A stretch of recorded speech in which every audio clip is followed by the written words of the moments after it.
fois de plus, nous vous retrouvons pour la palabre intellectuelle et le sujet ce soir, c'est le Mali, encore une fois, et les autorités maliennes qui accusent la France de violer l'espace aérien du Mali à travers de nombreux subterfuges, de nombreux mécanismes en contradiction, en violation de la loi et notamment de l'exclusion aérienne qui a été donc décidée, et en violation entre autres des interdictions de survol, alors que la France engage un long processus de retrait, a engagé un processus donc de retrait du territoire malien qui est déjà très avancé. On se demande pourquoi est-ce que ces survols se font encore, que cherche exactement Paris.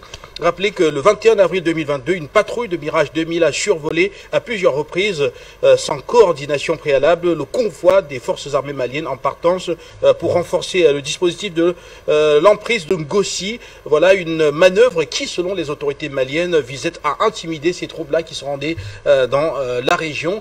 De nombreuses interrogations dans le cadre de cette édition. Nous allons en parler, nous allons les soumettre, autant pour moi, à Ngouchi Béanzin, qui est activiste panafricaniste et qui est installé en multiplex, tout comme à Drissa Meninta, du mouvement Yerebolo, debout sur les remparts. Voilà, messieurs, on va vous voir tous les deux maintenant à l'écran. Je vous souhaite la bienvenue à cette autre édition de la palabre intellectuelle et je vous dis bonsoir. Ngouchi Béanzin, bonsoir et bienvenue. Oui, bonsoir camarade Guy, comment allez-vous? Salutations aux téléspectateurs d'Afrique Média, salutations à la communauté, au peuple africain et au peuple du monde. Merci à vous d'être là. Drissa Meninta, je vous dis bonsoir et bienvenue. Bonsoir Guy, bonsoir Afrique Média, bonsoir toute l'Afrique, salutations fraternelles également à tous ceux qui nous suivent actuellement.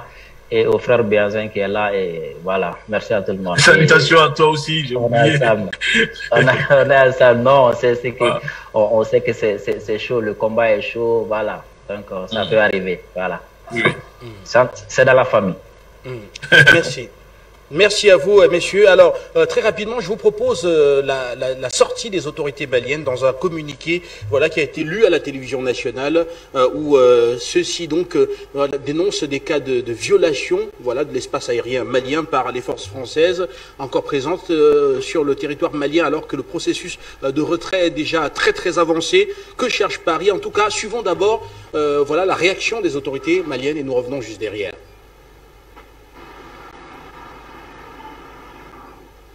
À partir de ce journal, nous recevons le ministre de l'administration territoriale de la décentralisation, porte-parole du gouvernement, pour parler de la situation sécuritaire de notre pays.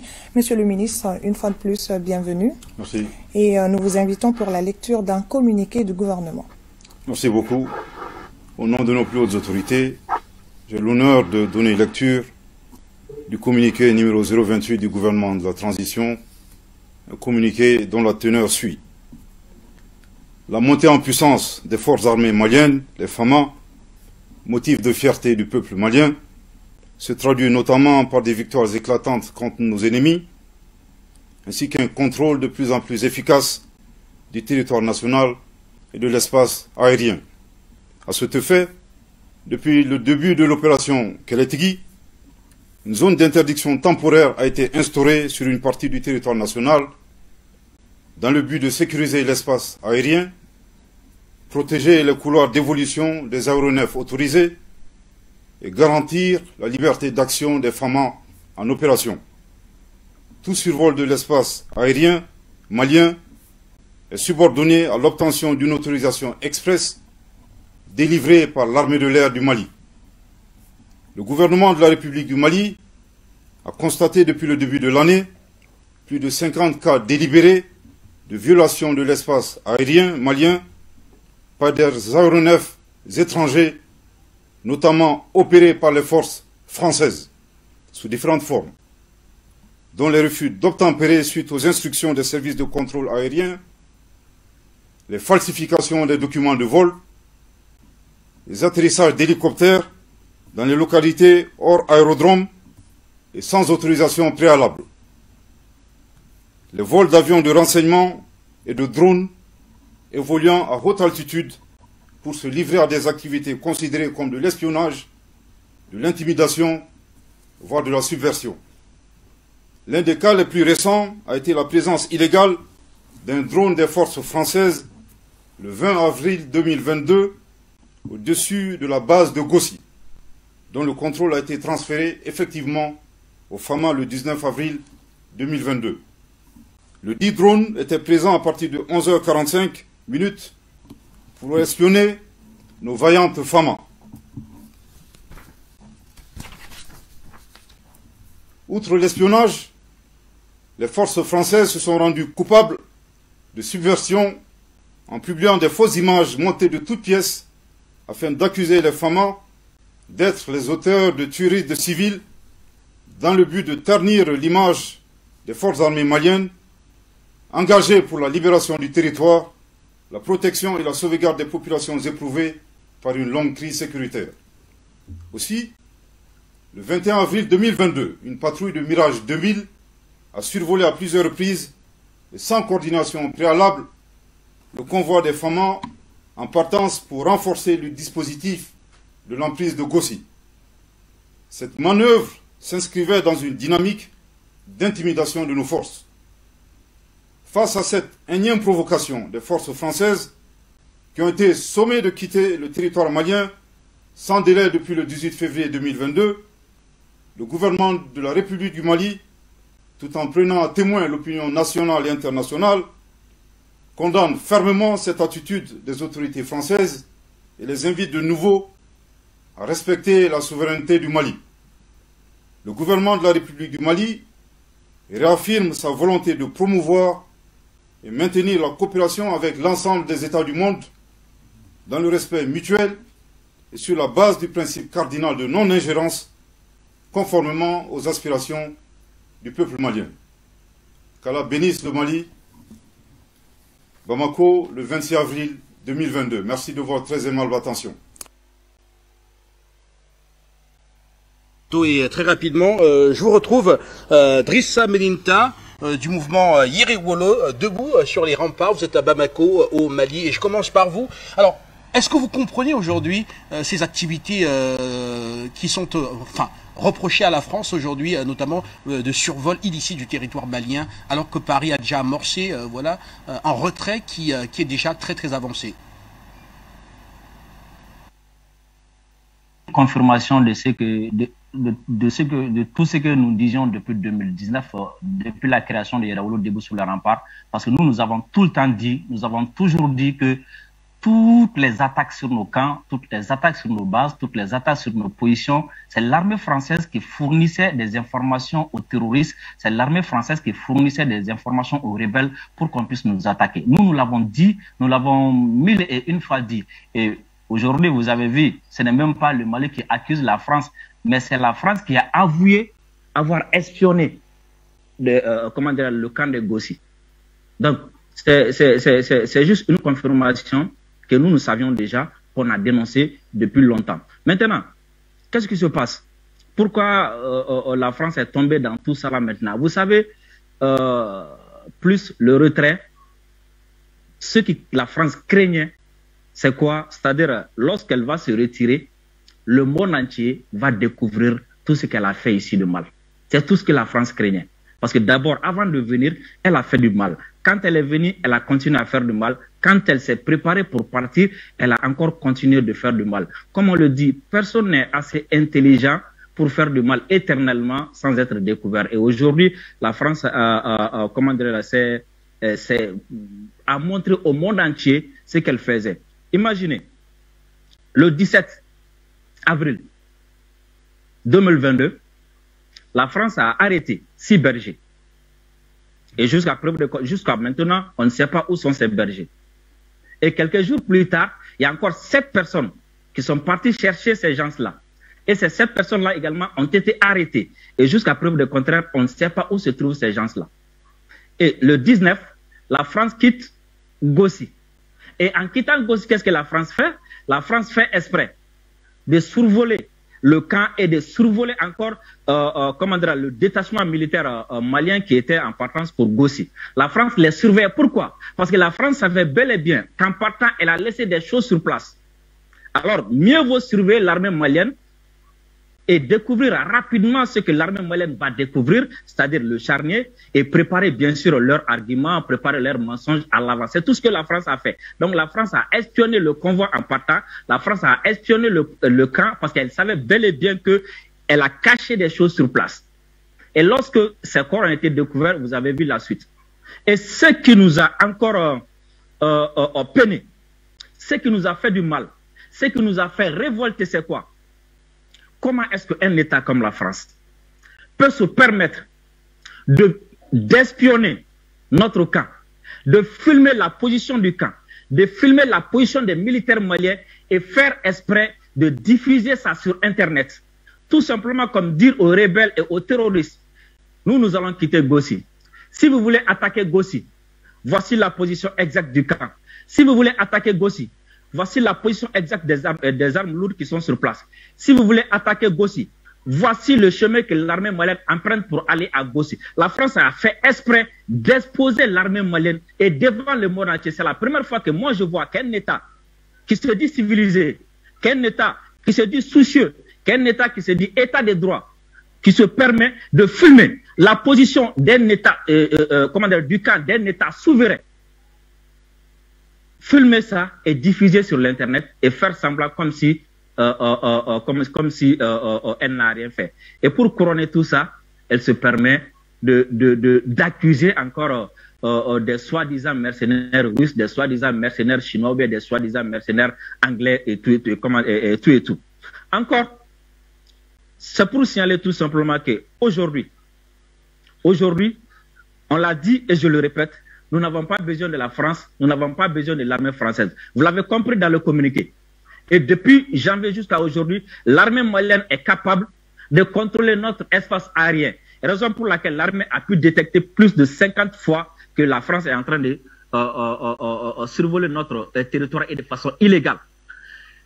Le drone français qui se cachait également à Gossi, parce que le 17 ils l'ont fait, le 18 ils l'ont fait, le 19 ils l'ont fait, le 20, le 21 ils l'ont fait. Et ils continuaient de le faire. Il a fallu que l'État envoie une mission sur place. Et c'est cette mission, avec bien sûr l'appui de nos amis qui sont là, et c'est cette mission qui a découvert ce drone-là stationné encore sur Gossi. Et tout simplement pour vous dire que nous savions que la France faisait, et nous savions également que la France va continuer de le faire. Nous allons tout faire pour empêcher de la France de le faire. Parce que tout simplement, c'est tout ce que la France sait faire. Tout ce que la France sait faire, c'est ça. Elle était venue pour ça, et c'est ce qu'elle a fait, et c'est ce qu'elle va continuer de faire, et c'est ce que nous allons tout mettre en œuvre pour contrer. Voilà. Ngouti Bianzin, je vous retrouve. Et oui. La question, elle est toujours la même. Pourquoi ce grand intérêt de la France toujours pour le Mali, alors que les autorités maliennes ont dit très clairement qu'elles ne voulaient plus de la France? Elles ont sommé la France de quitter le territoire, mais la France, visiblement, tient absolument à rester active sur ce territoire malien. On se demande pourquoi. Oui. Mais écoutez, chers journalistes, tout d'abord, au nom de la confrérie des frères panafricains et la Ligue de défense noire africaine, nous tenons à condamner fermement, sévèrement ce type de comportement de l'État français, diffusant la position, le camp militaire, mettant ainsi en danger la vie des militaires maliens, parce qu'il y a leur vie, leur famille, ainsi, et pour déstabiliser aussi le mental de ces militaires. Mais si l'État français, le gouvernement français se comporte ainsi, il faut savoir une chose, que c'est de la perfidie venant de l'État français. Parce que la coopération Mali-Russie dérange énormément le gouvernement français bien avant le déclenchement de ce qui se passe en Ukraine. On n'a pas entendu le conflit en Ukraine pour savoir que la France, dont plusieurs pays occidentaux, cherchent à déstabiliser, à salir votre caméra est fermée, Ngouti Bianzin. Ah, il y a un problème. Là, c'est bon? C'est réglé? Oui, allez-y. Poursuivez, c'est bon maintenant. Oui. Oui. Donc, je disais que ce comportement de la France démontre une seule chose, c'est que le départ supposé de l'armée d'occupation française, qui est Barkhane, des terres maliennes, ne se passe pas comme prévu. Cela dérange le gouvernement français parce que, de un, il y avait aussi les élections en France. Donc Emmanuel Macron et son gouvernement ont préféré faire profil bas le temps qu'il soit réélu. Et maintenant qu'il est réélu, ils étaient sûrs qu'il allait être réélu. Nous voyons maintenant le comportement que pratique l'armée française à Gossi. Selon les informations que nous avons recueillies, et il y a aussi une vidéo qui vient d'être diffusée par un ancien terroriste qui témoigne que c'est bien les militaires français qui les recrutaient au Mali pour participer à l'attaque contre l'armée malienne. Ils décrivaient les scènes, comment ils étaient recrutés, comment ils étaient formés et à fabriquer des engins, comment dire, improvisés.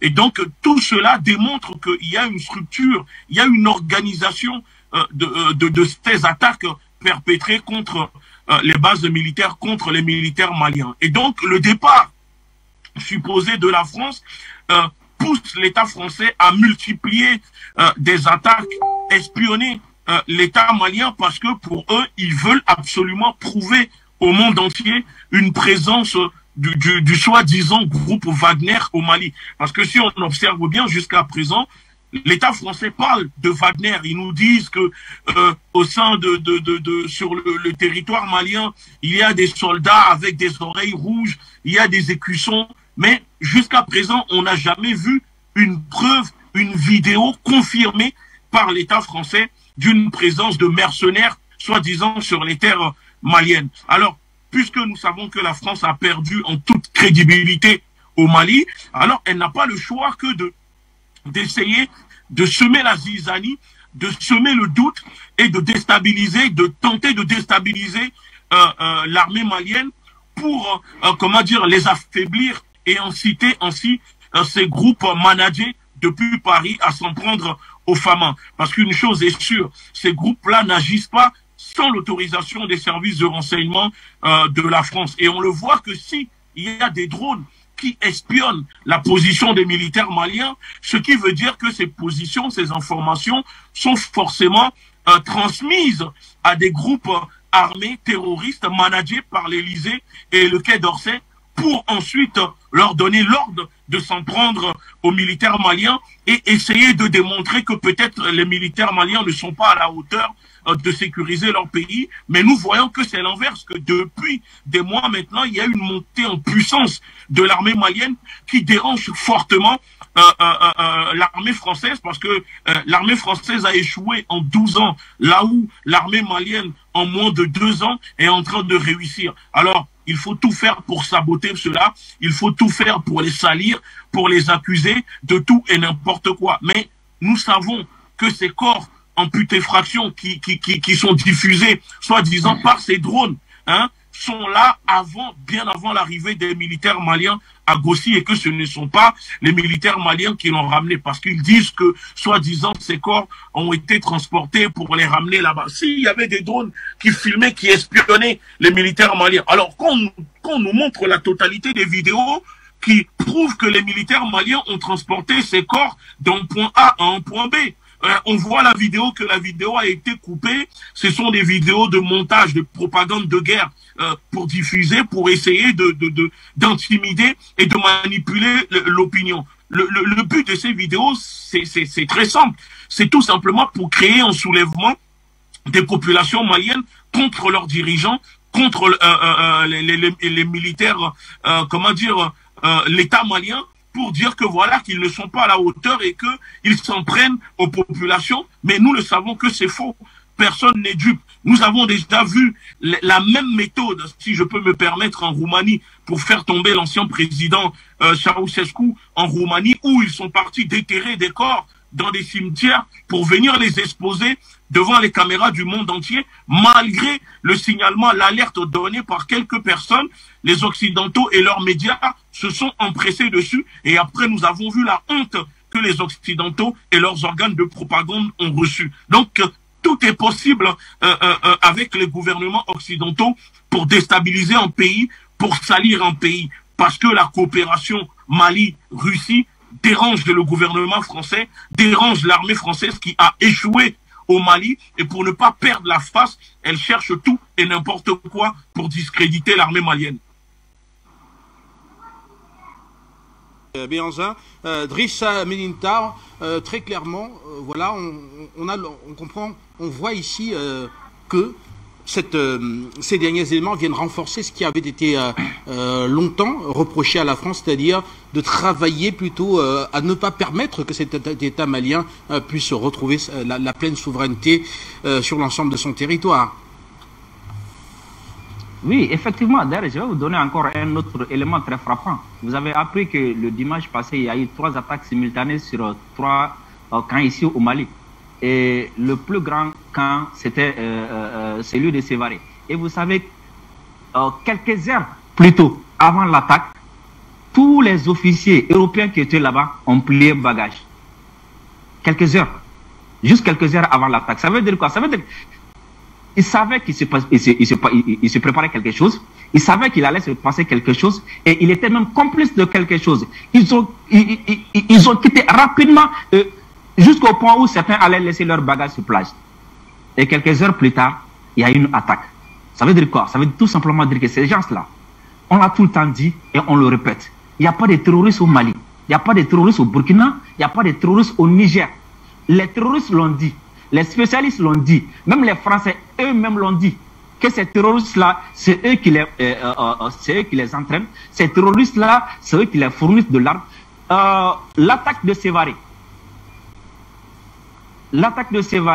le matériel qui a été saisi sur les terroristes, c'était des matériels qui étaient de fabrication française. Voilà. On a vu ça ici. Donc ça veut tout simplement dire que la France est là pour nous déstabiliser. Elle ne veut pas partir parce que si elle part comme ça, elle n'aura pas la même mise sur le Mali. Elle ne veut pas partir comme ça parce que si elle part comme ça, on va découvrir tout ce qu'elle a fait au Mali. Elle ne veut pas partir comme ça parce que si elle part du Mali, elle ne sait pas. Parce que vous savez, ce qui est encore frappant dans cette histoire, vous savez, la France jusqu'à présent reste le seul pays au monde qui n'arrive pas à être indépendant. La France est tout le temps dépendante de ses anciennes colonies. La France est tout le temps dépendante de ce qu'elle gagne ici en Afrique. Alors, elle ne sait pas travailler. C'est un État qui ne sait pas travailler, c'est un État qui ne sait pas transformer, et c'est un État qui est tout le temps habitué juste à faire la violence sur les autres pour gagner de quoi à manger. Voilà ce qui se passe, et voilà à quoi la France est prête à faire.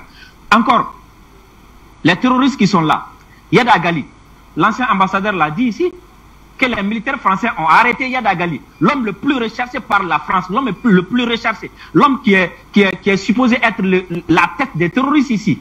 L'ancien ambassadeur l'a dit, qu'il a été arrêté par la France. Mais l'ordre est venu de Paris de le relâcher. Alors ils sont là encore pourquoi? Le ministre russe l'a dit. La France est en train de combattre des gens ici qu'elle a armés en Libye. Alors qui est terroriste? Qui combat le terrorisme? Les terroristes ici, c'est la France.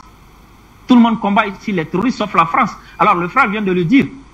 Ça fait de janvier à maintenant. Vous avez vu, même le communiqué faisait allusion à la montée en puissance de l'armée malienne. Aujourd'hui, l'armée n'attend plus qu'elle soit attaquée, mais l'armée a pris une position offensive. Il y a des bases, des camps, des terroristes qui sont en train d'être démantelés. L'armée est en train de neutraliser des terroristes, des dizaines. Chaque jour, il y a des opérations qui sont en cours. Alors la France est là. Le monde entier est témoin aujourd'hui que là où la France a fait 9 ans, là où la France a fait 10 ans, sans pouvoir éradiquer le terrorisme, sans pouvoir vaincre le terrorisme, et que l'armée malienne, en quelques mois seulement, est en train de réussir. Le monde entier est témoin aujourd'hui que là où la France a échoué pendant 10 ans, pendant 9 ans, a même repoussé les terroristes, que l'armée malienne aujourd'hui est en train de réussir là-bas. L'armée malienne aujourd'hui est capable de détecter ces terroristes-là. L'armée malienne est capable aujourd'hui d'écouter ces terroristes-là. L'armée malienne aujourd'hui est capable de neutraliser ces terroristes-là, de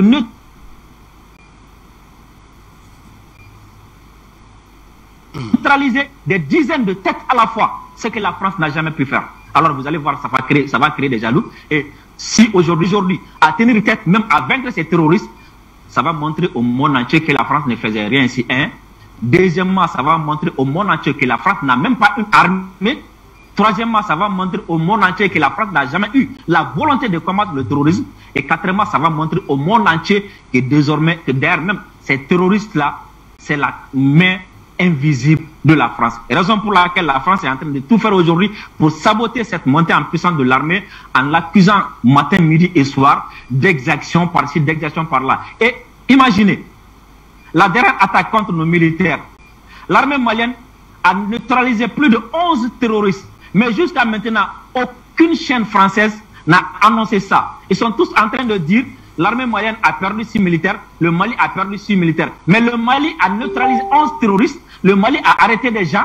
Ensuite, dans la soirée, le Mali a neutralisé plus de 30 terroristes. Jamais ils disent ça. Pourquoi? Parce qu'ils ne veulent pas que le monde sache que le Mali aujourd'hui est différent du Mali d'hier. L'armée malienne d'aujourd'hui est différente de l'armée malienne d'hier. Voilà ce que la France veut cacher au monde entier. Et malheureusement pour la France, Afrique Média est là pour donner l'info vraie. Merci à vous. Ngouti Bianzan, je vous retrouve avant les premiers téléspectateurs de la télévision panafricaine. Voilà, Paris qui donc quitte le territoire malien, mais sauf que se retrouve encore épinglé dans de nombreuses manœuvres, alors que le but ici simplement est de quitter ce territoire. Alors on ne comprend pas si... Enfin, est-ce qu'on peut imaginer une autre conclusion que celle à laquelle nous arrivons jusqu'à présent sur le plateau, de dire simplement que la France tient absolument à fragiliser cette armée malienne avant le retrait définitif? Non seulement la France tient absolument à fragiliser l'armée malienne parce qu'elle a pris la confiance et l'a déjà fragilisée dans le passé, et cette fois-ci, elle n'arrive pas et elle n'arrivera pas à le faire. Il faut que le gouvernement français... Nous devons dire au gouvernement français que l'armée malienne d'hier n'est pas la même qu'aujourd'hui. Et que ce comportement du gouvernement français risque d'aggraver les choses, risque de conduire à la détestation de la politique française que eux ils surnomment sentiment anti-français sur les terres africaines. Parce que vous savez, à un moment, pourquoi la France s'entête à ce point à vouloir déstabiliser, salir l'armée malienne? Parce que le camarade vient de le rappeler, quand l'armée malienne neutralise, comme ils aiment dire l'État français, des groupes terroristes formés, managés, financés par la France, les médias occidentaux ne le disent pas. On ne voit pas la une des médias en parler. Et je dirais aussi peut-être que voilà, ce n'est pas peut-être leur rôle de le faire. Mais en tant que médias, en tant que journalistes, s'ils arrivent à pointer du doigt des fake news, diffuser des fake news pour manipuler les populations, alors ils ont aussi le devoir de diffuser cette vérité. Mais s'ils le font pas, c'est tout simplement parce qu'on veut écorner, on veut, comment dire, salir vraiment l'image de l'armée malienne et faire passer l'armée malienne comme une armée, comment dire, qui n'est toujours pas professionnelle, qui n'est pas capable de sécuriser leur pays. Mais ça, c'était l'armée malienne d'avant. Aujourd'hui, l'armée malienne qui est là, qui est sur le terrain, et je le rappelle encore une fois, ce sont les militaires maliens qui payent le prix fort.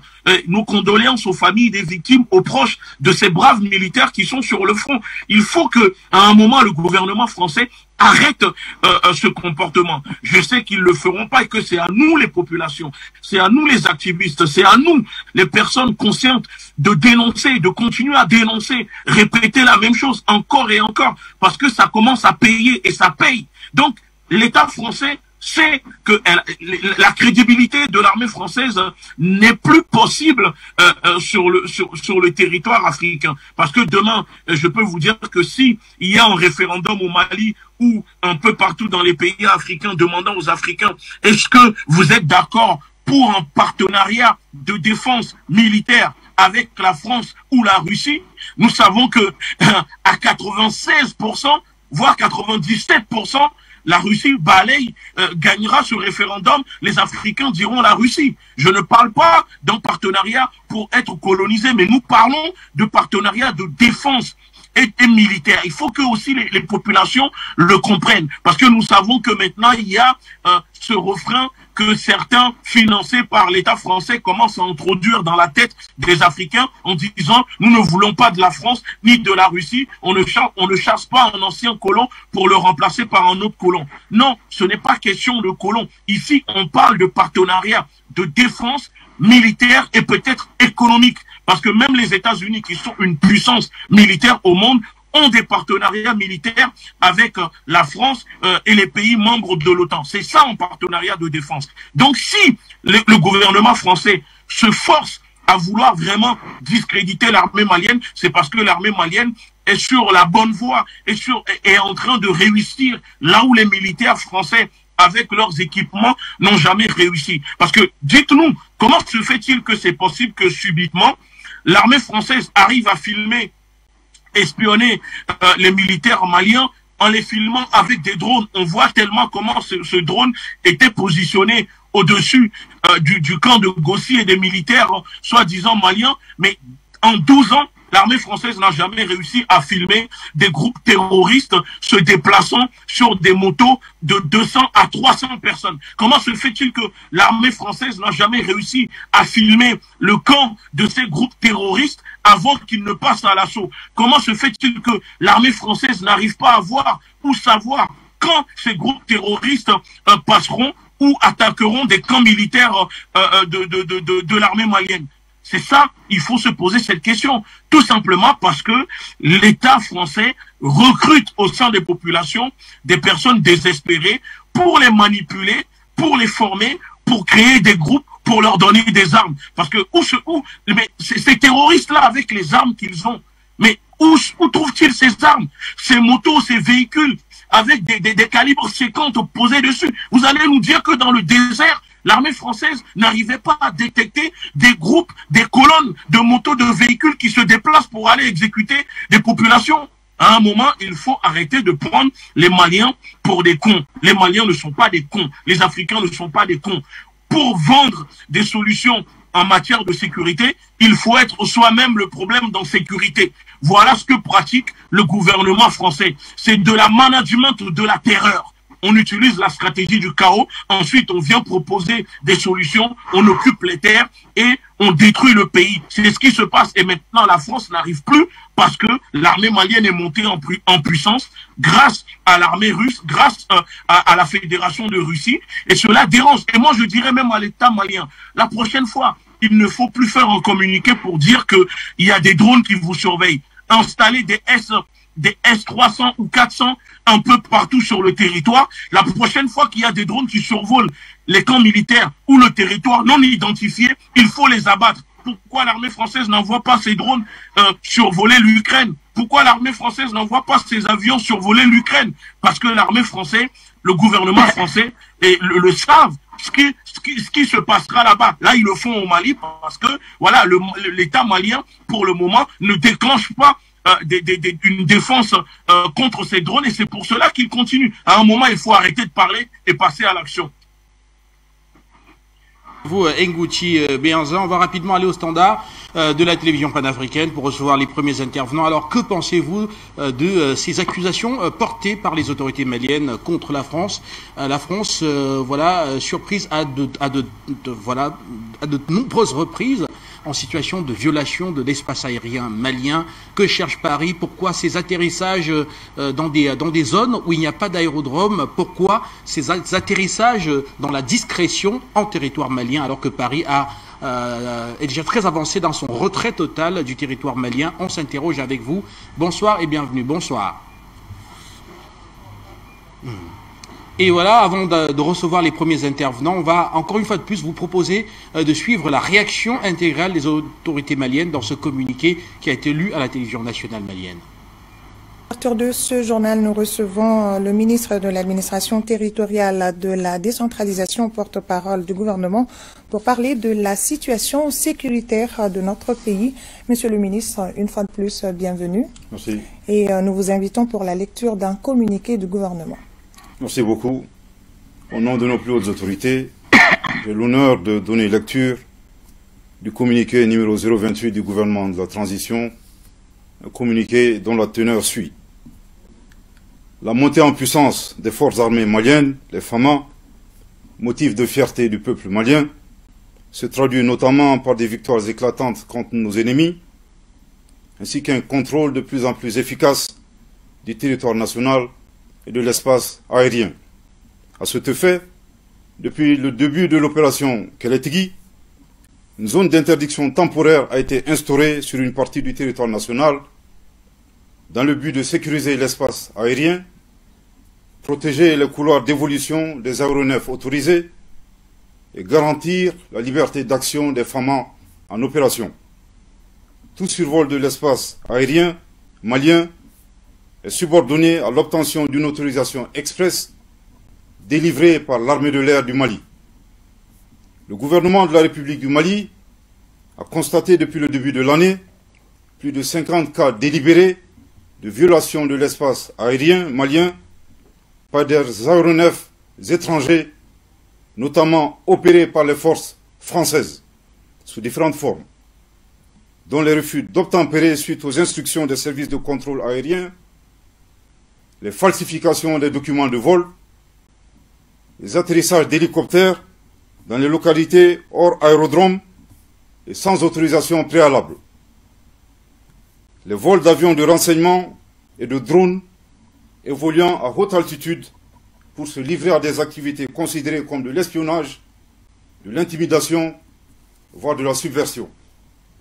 L'un des cas les plus récents a été la présence illégale d'un drone des forces françaises le 20 avril 2022 au-dessus de la base de Gossi, dont le contrôle a été transféré effectivement au FAMA le 19 avril 2022.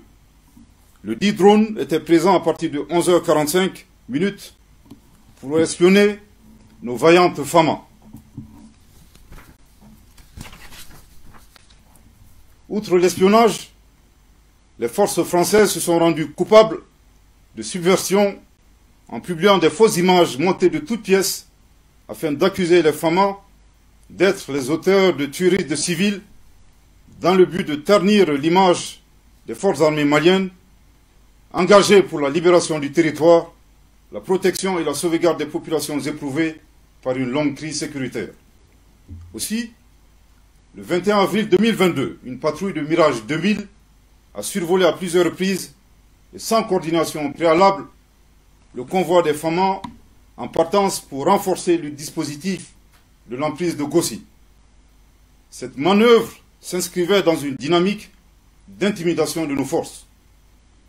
Face à cette énième provocation des forces françaises qui ont été sommées de quitter le territoire malien sans délai depuis le 18 février 2022, le gouvernement de la République du Mali, tout en prenant à témoin l'opinion nationale et internationale, condamne fermement cette attitude des autorités françaises et les invite de nouveau à respecter la souveraineté du Mali. Le gouvernement de la République du Mali réaffirme sa volonté de promouvoir et maintenir la coopération avec l'ensemble des États du monde dans le respect mutuel et sur la base du principe cardinal de non-ingérence conformément aux aspirations du peuple malien. Qu'Allah bénisse le Mali. Bamako, le 26 avril 2022. Merci de votre très aimable attention. Sur ce plateau de la télévision panafricaine et Drissa Meninta du mouvement Yerewolo, debout sur les remparts. Je vous retrouve. La France diminuée du point de vue de l'effectif et également des équipements sur le territoire malien parce qu'effectivement le processus de retrait étant très avancé, je l'ai dit tout à l'heure, mais sauf qu'on constate toujours une hyperactivité tout de même de cette armée française. Finalement, on a l'impression que le but n'est pas le départ ou alors on vise un départ avec une armée malienne bien fragilisée.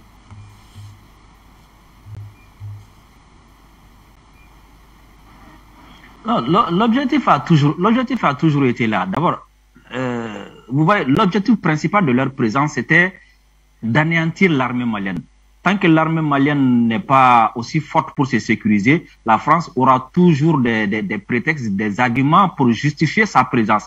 Et dès que vous voyez que l'armée a commencé à monter en puissance, donc cette fois-ci, il faut tout faire pour saboter ça. Il faut tout faire pour montrer au monde entier que cette armée ne peut pas protéger le pays, que cette armée n'est pas formée, que cette armée ne connaît pas les droits de l'homme, raison pour laquelle chaque 2 ou 3 jours, vous entendez comme ça des accusations, d'exactions et autres. Et pire que ça, la France est tombée dans ces 2 jours-là, dans ce qu'on appelle, elle est devenue la porte-parole des terroristes. Vous voyez, tout ce que les terroristes publient actuellement, tout ce que les terroristes disent actuellement est repris immédiatement par les chaînes françaises. D'ailleurs, même la France est aujourd'hui, la France est en train de justifier des faits parce que des terroristes ont dit comme si, ou bien des terroristes ont dit cela. Depuis quand des vidéos, ou bien depuis quand des images, ou bien depuis quand des audios des terroristes sont des preuves pour un État qui se dit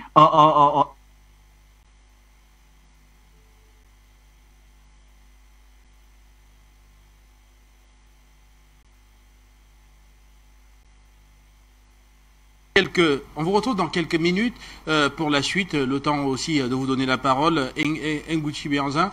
Alors je vous retrouve alors que finalement on regarde les activités de Paris au Mali et on a l'impression finalement que le but vraiment c'est voilà, c'est de se faire regretter au moins quelque part, c'est-à-dire partir et créer absolument un regret de sa présence. Qu'en pensez-vous? L'objectif principal de l'armée française, c'est de faire un retrait tout en semant, en augmentant le chaos. Ils vont essayer, mais ils n'arriveront pas, mais installer le chaos au Mali. Parce que moi, j'ai l'impression que le retrait supposé de l'armée française semble rendre nerveux subitement les groupes armés terroristes au Mali. Si vous regardez bien, depuis l'annonce comment dire, du retrait de l'armée française, les attaques ne cessent de multiplier, d'augmenter. Et heureusement qu'en face, il y a une armée malienne maintenant de plus en plus professionnelle qui monte en puissance et qui les neutralise. On en avait déjà parlé ici sur Afrique Média en disant que maintenant que l'armée française annonce son départ, ils vont tout faire pour saboter l'équilibre sécuritaire au Mali en montrant que, vous voyez, l'armée malienne aussi n'est pas capable d'arriver. C'est pas parce que nous on n'arrivait pas, mais c'est parce que voilà, la situation est compliquée. Et c'est ce que moi je vois, que ces groupes armés jusqu'à présent protégés par l'armée française, qui sont protégés, managés par l'armée française, semblent subitement être délaissés par le départ de l'armée française. Donc, ils ne savent plus quoi faire. Alors, ils sont là en train d'attaquer, d'essayer de survivre. Il y a des groupes qui fuient pour aller au Burkina, vers le Niger, et qui commencent à se déplacer vers le Bénin, le Togo. C'est ça qui se passe. Tout le monde prend la poudre d'escampette. Tout le monde commence à fuir parce que l'armée malienne n'attend plus l'autorisation de l'armée française, ou n'a plus besoin de reconnaissance ni d'un appui aérien de l'armée française quand elle part en mission, un appui qui n'arrivait jamais, parce qu'il y a aussi, n'oublions pas que plusieurs fois, l'armée malienne, quand elle était en opération, elle demandait des appuis aériens de l'armée française, et ils n'ont jamais eu ces appuis aériens quand elle se faisait attaquer par les groupes terroristes. On voit des fois des embuscades et on comprend que ce sont des informations qui ont été données à ces groupes-là pour attaquer l'armée malienne. Parce que comment se fait-il que en 12 ans, il n'y a eu que soi-disant 40 militaires français tués, mais tous les jours, des militaires maliens se font tuer tous les jours. Et c'est qu'il y a un problème. Soit eux ne sont pas sur le terrain comme l'armée malienne, ou c'est parce que ils ne vont pas, ces militaires ne sont pas réellement au combat, mais sont positionnés statiquement dans des zones et ne sortent jamais, à part les opérations médiatiques qu'ils nous font en filmant des choses. Donc à un moment donné, face aux dénonciations répétées, avertissements répétés de l'État français et de l'armée malienne concernant la violation de l'espace aérien au Mali par l'armée française, je pense qu'à un moment, il faut maintenant une réponse adéquate, il faut une réponse proportionnée à ces agressions, parce que le Mali est un État souverain, donc le Mali possède maintenant des défenses, et donc il faut que le Mali puisse les utiliser pour montrer à l'armée française à un moment, trop c'est trop, on vous a assez averti, maintenant ça se passera comme ça. Nguchi Béhanzin, on va vous retrouver, Meninta. J'espère que cette fois-ci sera la bonne et qu'on va pouvoir vous écouter jusqu'au bout. Et rappeler que les téléspectateurs sont également attendus. Les numéros de téléphone sont en ce moment au bas de votre écran. Vous avez la possibilité de nous retrouver en direct pour que nous puissions en parler. Alors, que vous inspirent ces accusations contre l'armée française par les autorités maliennes et quelque part Paris, voilà, qui a affirmé avoir notamment observé avec des drones la base de Goutti, autant pour moi. et diffusant des vidéos qui aujourd'hui sont contestées par les autorités maliennes qui affirment qu'il s'agit de vidéos truquées, voilà, d'éléments sortis parfois du contexte pour justifier, pour construire des positions qui vont dans le sens d'une diabolisation de l'armée malienne qui pourtant opère au prix d'énormes sacrifices sur le terrain contre les groupes terroristes qui sont présents dans le pays. Les réactions et les commentaires sont attendus au standard. Vous avez les différents numéros de téléphone qui sont en ce moment au bas de votre écran. Vous pouvez donc nous retrouver sur le plateau pour que nous puissions en parler. Et vous, particulièrement, qui êtes au Mali, vous pouvez également nous faire des témoignages quant aux dernières évolutions de la situation sur le terrain. Bonsoir et bienvenue. Bonsoir. Bonsoir et bienvenue. Bonsoir. Bonsoir.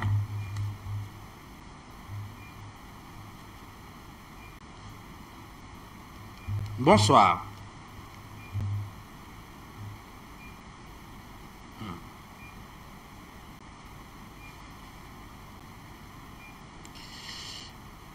Bonsoir et bienvenue à l'antenne. Bonsoir.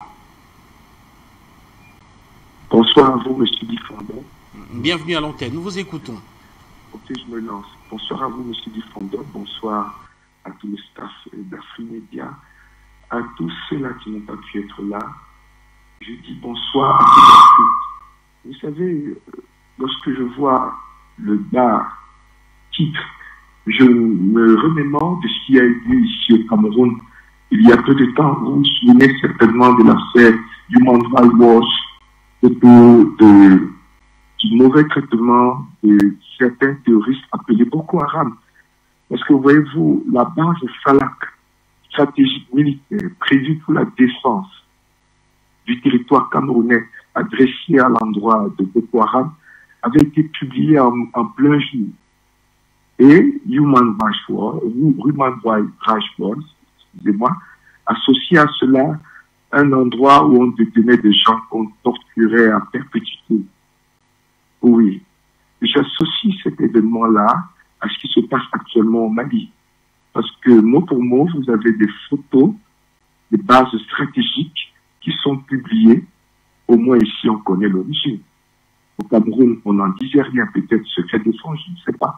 Mais au moins ici, on sait que c'était un drone français. Vous avez ces bases stratégiques qui sont publiées sur Internet et on vous dit, voilà ce qui se passe au Mali. Mais quand je reviens aux événements, s'il faut raisonner par analogie, quand je reviens aux événements présents ici au Cameroun, on se rend aisément compte que autour de ces photos, il y avait une guerre évidente contre le terrorisme au nord du Cameroun. Quand vous retournez maintenant au Mali, est-ce que ce schéma ne se décrit pas à l'exactitude? Parce que actuellement, le Mali, les FARMA, sont en train de faire face aux terroristes au Mali. Qu'est-ce qu'il faut donc dire? Qu'est-ce qu'on peut donc conclure? On peut donc conclure qu'un terroriste s'associe en France des puissances européennes. Et donc, il passe ce message aux Africains disant qu'ils sont prêts à user du terrorisme pour briser nos derniers remparts. Mais heureusement, aujourd'hui, grâce à Afrimédia, à Sini Kweta et à tous ceux qui vont de ce pas, nous sommes informés et nous sommes prêts à le répondre. Voici ce que je voulais partager. Afrimédia, le monde. Pour votre contribution au standard de la télévision panafricaine, nous allons y rester avec d'autres intervenants. Bonsoir. Bonsoir.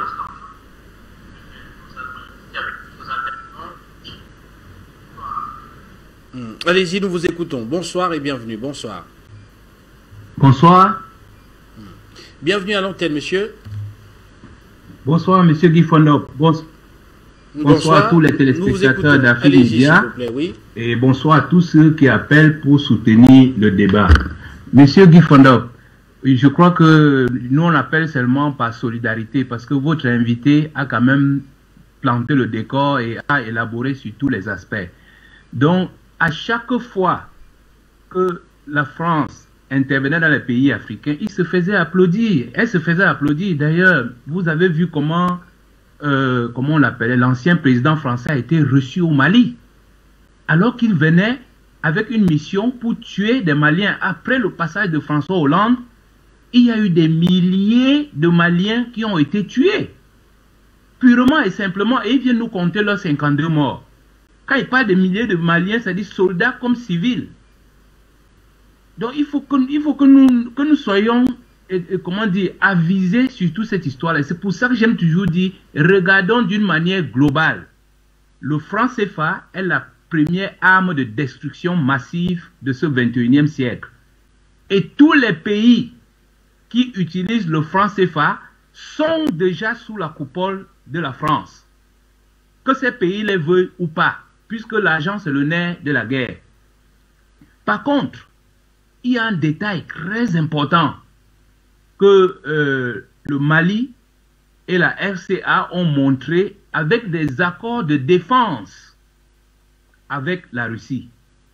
À ne pas confondre avec les accords de coopération tels que nous avons vu signer au Cameroun. Les accords de coopération, c'est rien du tout. Tout le monde, chaque pays peut signer des accords de coopération militaire avec n'importe quel pays.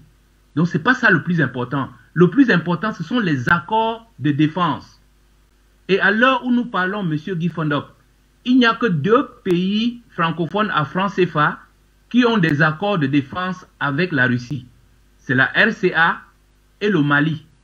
Et vous voyez la conséquence immédiate, c'est que la France a interdiction de survoler le territoire malien ou le territoire centrafricain sans l'autorisation des autorités.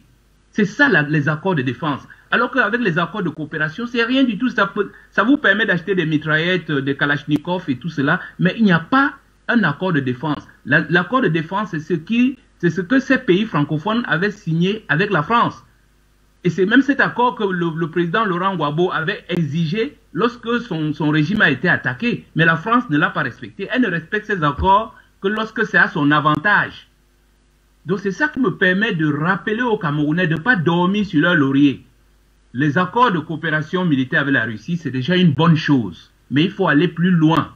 Il faut des accords de défense. Parce qu'avec les accords de défense, les avions français ne pourront plus survoler le territoire camerounais sans l'autorisation de l'armée camerounaise. Ce n'est pas le cas aujourd'hui. Aujourd'hui, la France vole dans ces territoires-là comme elle veut, aussi bien dans la zone UMOA ou bien dans la zone CEMAC. Elle a implanté ses bases militaires partout, elle fait ce qu'elle veut. Donc le résultat, aujourd'hui que le Mali leur a bloqué le ciel malien, maintenant ils commencent à nous dire qu'ils ont, leurs drones ont commencé à voir clair dans le Sahel. Ils commencent à nous expliquer comment tous les rebelles qu'ils ont implantés dans le Mali sont en train de se répandre dans les pays voisins. Donc voilà toute l'histoire. Donc ne nous fourvoyons pas. Merci à vous pour votre contribution. Nous allons poursuivre avec d'autres interrogations et tout à l'heure, en troisième partie de cette émission, nous allons aborder notamment les conséquences pour les États voisins du Mali de la lutte de cet étau de fer qui est aujourd'hui dressé contre les groupes terroristes en territoire malien qui ont donc tendance à sortir pour se retrouver dans d'autres pays de la sous-région. Alors, à quoi faut-il s'attendre? Quel pourrait être le type de coopération pour permettre de neutraliser définitivement ces groupes et éviter qu'il y ait un impact négatif au plan sécuritaire sur les États voisins du Mali? Bonsoir et bienvenue. Bonsoir. C'est Delphin de Bujumbura. Je vous remercie une fois de plus de m'accueillir à la maison. Je salue tes invités, Drissa d'un côté et Gunchi de l'autre. Et je n'oublie pas les téléspectateurs et les téléspectatrices. Pour répondre à votre question, c'est très simple. Il y a eu un début de réponse il y a quelques jours. Les autorités burkinabées ont envoyé une délégation du côté de Bamako. C'est ce genre de coopération que nous voulons voir dans la sous-région et beaucoup plus tard, sur le long terme, sur l'ensemble du continent africain. C'est d'ailleurs comme ça que nous parviendrons à former des forces militaires comparables à l'OTAN, mais cette fois-ci sur le théâtre africain.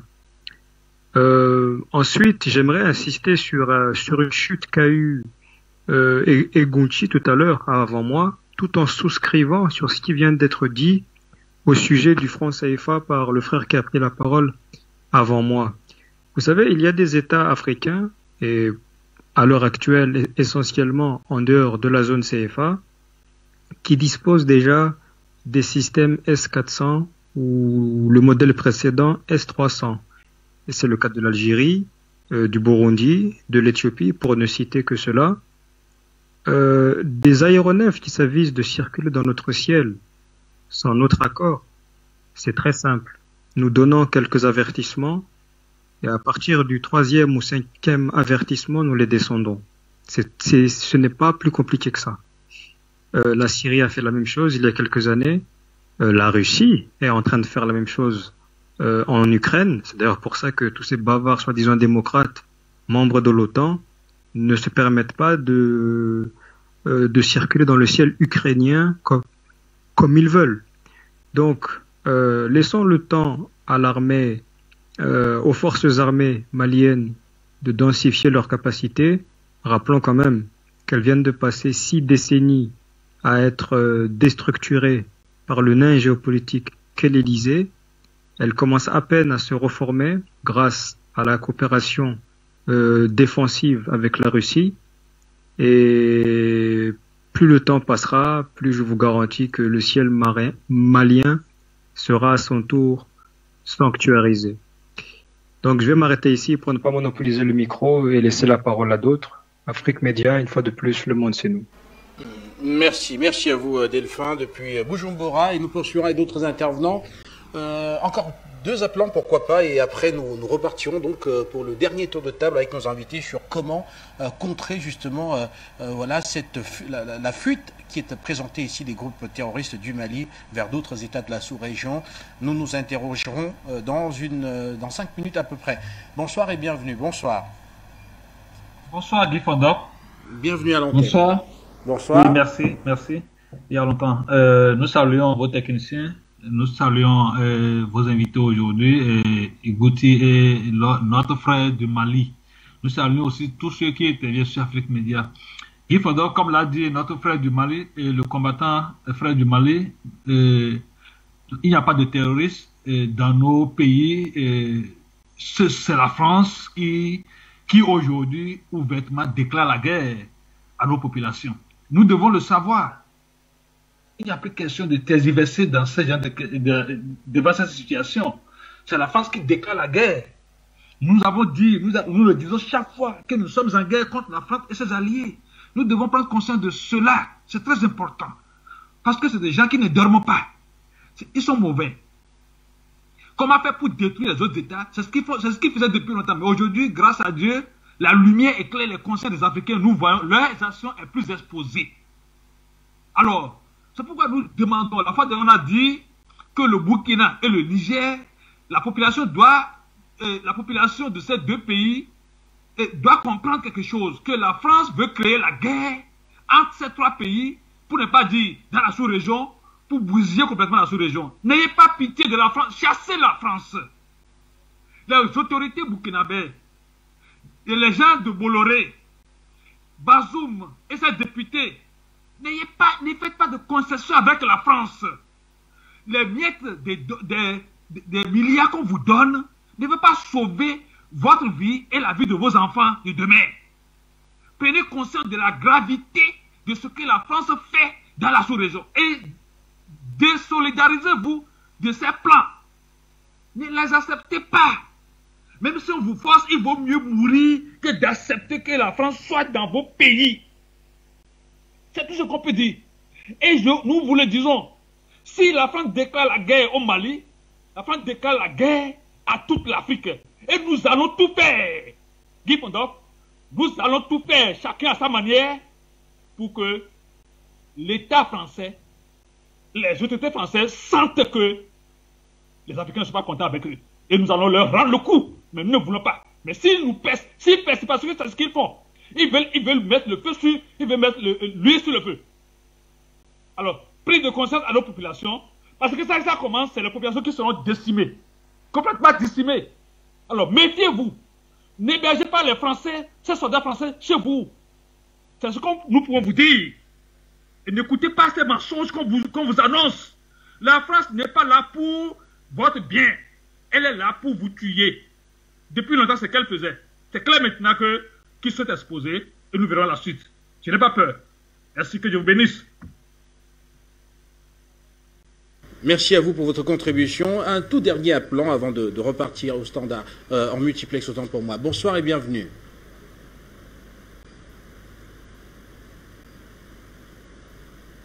Bonsoir.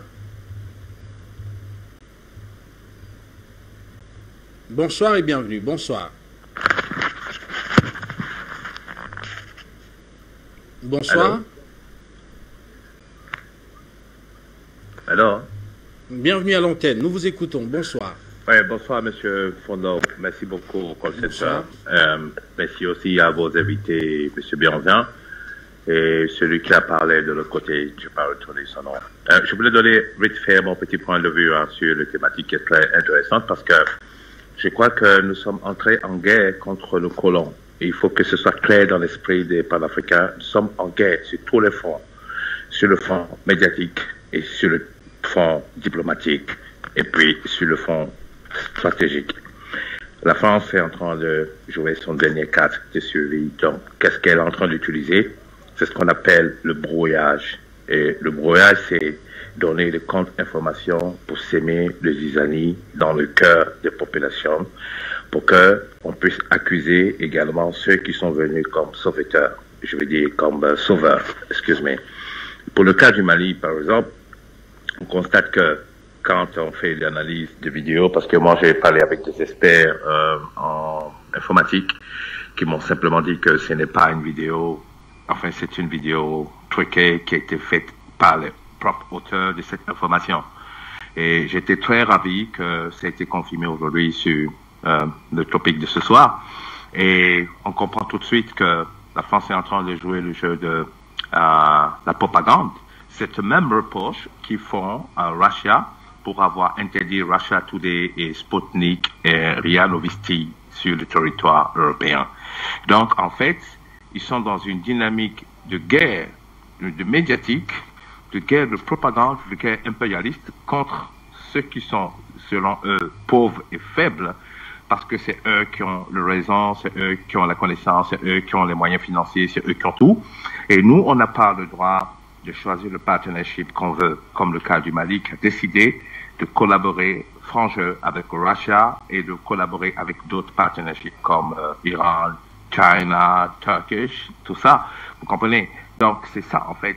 Et ils sont convaincus que le Mali va leur échapper. Mais comme j'ai toujours expliqué, quand la France veut quitter un territoire, elle le détruit. Et elle veut faire payer le Mali. Et je vous rassure, le même discours qu'a tenu M. Bruno Le Maire vis-à-vis de Moscou en disant que nous allons punir la Russie, nous allons les appauvrir avec des sanctions. Donc, vous comprenez comment les Français réagissent. Donc, en fonction de ce qui se passe en Europe, je crois que nous, en Afrique, on doit prendre les vraies dispositions. Et c'est très bien qu'il y ait eu cette annulation, suppression totale de France Média sur le territoire malien. J'espère que le Burkina Faso va suivre le pas, parce que je crois que l'actuel militaire qui est là-bas a dû prendre le bon conseil de wisdom auprès de M. Assimi Goïta. Et ça va faire une force, de sorte que ce qu'ils sont allés faire au Niger, ils vont se lever tout seuls pour partir. Je vais m'arrêter ici. Merci beaucoup. Bye. Merci à vous, Peter, depuis l'Écosse. Et rapidement, je vous retrouve Ngouti Béanzin pour sortir. Alors, comment comprendre le silence des États de la sous-région ouest-africaine et particulièrement des États qui ont une frontière avec le Mali, comme c'est le cas du Burkina Faso, par exemple, avec un peu plus de 1200 km, des groupes djihadistes qui s'enfuient du Mali et qui vont se répandre dans la région. Et on a l'impression que tout le monde reste silencieux. Tout le monde est tétanisé. Oui, tout le monde est tétanisé par la réaction ou les sanctions que Paris peut donner. Donc chacun attend son tour.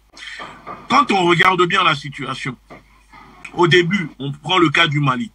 quand ça a commencé l'histoire du terrorisme, quand les Occidentaux, avec leurs services de renseignement, ont commencé petit à petit à manager, créer, former ces groupes armés. Personne au Mali, il y a 12 ans, aurait cru qu'un jour le Mali vivrait cela. Donc, à chaque fois, chaque pays reste dans son coin en se disant « ça se passe au Mali, ça ne nous regarde pas ». Qui aurait cru que, par exemple, le Bénin ou le Togo aujourd'hui penseront qu'un jour, que ces groupes armés viendront les attaquer leur population. Parce que jusqu'à maintenant, pour ces pays, ça se passe au Mali, ce n'est pas notre problème. Même pour le Burkina Faso, ça se passe au Mali, ce n'est pas notre problème. Mais ce qu'ils oublient, à chaque fois, ces dirigeants qui sont à la tête de ces pays, c'est que peu importe le temps que ça prendra, même si vos chefs qui sont à l'Élysée vous disent « ne dites rien, n'agissez pas ». Tôt ou tard, ils finiront par vous les envoyer chez vous. Parce que quand les gens vont se mettre à se défendre, bah, la merde que vous chassez devant vos portes ira chez le voisin. Et c'est ce qui se passe maintenant. Et donc ces pays, on a l'impression, quand on regarde, qu'ils sont pris par surprise, ils sont surpris, ces pays, de voir que, il y a le terrorisme qui frappe leur territoire. Comme si c'était quelque chose d'imaginable pour eux il y a quelques années. Et subitement, ils sont victimes de ça. En plus d'ajouter la peur, le fait qu'ils soient tétanisés, le fait que ces gouvernements africains sont dirigés, ces camps de concentration sont dirigés, administrés par l'État français, bah, aucun n'a le courage de dire à la France, à l'État français, mais merde, à un moment, il faut nous laisser faire quelque chose, on doit unir nos forces, créer une armée africaine, au lieu de laisser l'État français venir créer du G5, je sais quoi, encore une fois pour duper, pour les endormir. Il faut que les États africains s'engagent réellement dans la lutte contre le terrorisme. Nous savons qu'on ne peut pas, bien évidemment, éradiquer à 100% le terrorisme et que tout ne peut pas être militaire. Moi, je prends toujours l'exemple de la Mauritanie, qui était confrontée au début comme le Mali. Et aujourd'hui, nous avons vu comment la Mauritanie a réussi à sécuriser son pays, à faire diminuer ses groupes armés, ses attaques en Mauritanie. Donc, il y a des solutions que les Africains sont capables de faire. Et ces solutions, elles sont africaines. Elles ne sont pas européennes ni occidentales. Ce sont des solutions africaines. Donc, il faut que les gouvernements africains se décident à vraiment trouver des solutions pour réagir collectivement, ensemble, unir leurs forces et aller à la guerre contre ces groupes armés. Parce que d'un côté, les services de renseignement, l'État français finance les pays africains en disant « nous vous soutenons » et de l'autre côté, l'Élysée finance ces groupes armés pour s'en prendre au pays. Ils l'ont déjà fait, ils le font déjà, ça s'appelle la stratégie du chaos. Donc nous le savons que ces terroristes-là bénéficient le logistique utilisé par ces terroristes ne tombe pas du ciel et proviennent de quelque part. L'argent qui achète ces armes, ces munitions, ces voitures avec des armes, et ces drones, mais l'argent là, ça tombe d'où? Si ce n'est les services occidentaux, les pays, les gouvernements occidentaux qui leur vendent ces matériels ou pour ne pas dire qui leur donnent ces matériels. Donc il est vraiment temps que les pays africains se lancent dans la bataille réellement pour sécuriser leur territoire. Et je dirais au gouvernement malien, parce que en 2020, quand j'étais au Mali, nous l'avons proposé dans le document que nous avons remis au colonel au pouvoir en leur disant de lancer du volontariat international comme ils le font en ce moment au Mali pour que les jeunes, il y a énormément de jeunes africains qui sont prêts à s'engager auprès des militaires maliens pour aller combattre ces groupes-là. Il y a énormément de jeunes dans la diaspora qui sont prêts à se rendre au Mali pour combattre ces terroristes avec les FAMA. Alors s'ils le font en Ukraine en lançant la Légion internationale pour venir combattre soi-disant les Russes, pourquoi les pays africains, pourquoi le Mali ne peut pas lancer une Légion internationale en faisant appel au volontariat des populations ou peut-être sortir des décrets pour réquisitionner des hommes qui sont capables d'aller se battre sur le front. Parce que cette situation, on peut neutraliser tout cela en espace de quelques mois, quelques semaines. Tout n'est que question de volonté. Merci à vous Ngouti Béhanzin. Voilà, Drissa Meninta, je vous retrouve pour le mot de fin. Alors on a l'impression que vos voisins ne mesurent pas pleinement la gravité de la situation en parlant des groupes qui fuient le territoire malien et qui vont se retrouver dans ces états-là. D'abord, j'aimerais dire aux autorités burkinabées courage de continuer comme ça, parce qu'on a vu ici une délégation qui est venue ici au Mali échanger avec leurs frères maliens. Et je sais de quoi je parle, parce que j'ai été en quelque sorte artisan de cette connexion. Je sais de quoi je parle et je sais aussi que si ça continue comme ça, ça va aboutir. Et je pense que dans la sous-région, il faut que tout le monde comprenne, que ce soit au Burkina, que ce soit au Niger, que ce soit au Sénégal, en Côte d'Ivoire, il faut que tout le monde comprenne d'abord qui est terroriste. Parce que si nous nous battons contre le terrorisme et que nous ne savons pas qui est terroriste, on n'a encore rien fait. Il faut savoir qui est terroriste. Et aujourd'hui, qui est terroriste, la réponse est très simple, c'est la France qui est terroriste. Et depuis le jour où moi j'ai vu dans un documentaire du service au secret français, un agent du service secret français vient dire devant les caméras que le premier attentat de la guerre d'Algérie, le premier attentat contre la France, c'est lui qui a financé ça. Et pourtant, lui, il est français, il finance un attentat contre son propre pays pour... bon, voilà, bref. Donc, c'est la France qui est terroriste. Il faut que tout le monde soit d'accord sur ça. Tant que les dirigeants, tant que les pays vont se dire, bon, on va chercher par-ci, on va chercher par-là, ils n'auront jamais de solution. La France est terroriste. Deuxièmement, il faut que nous nous organisons.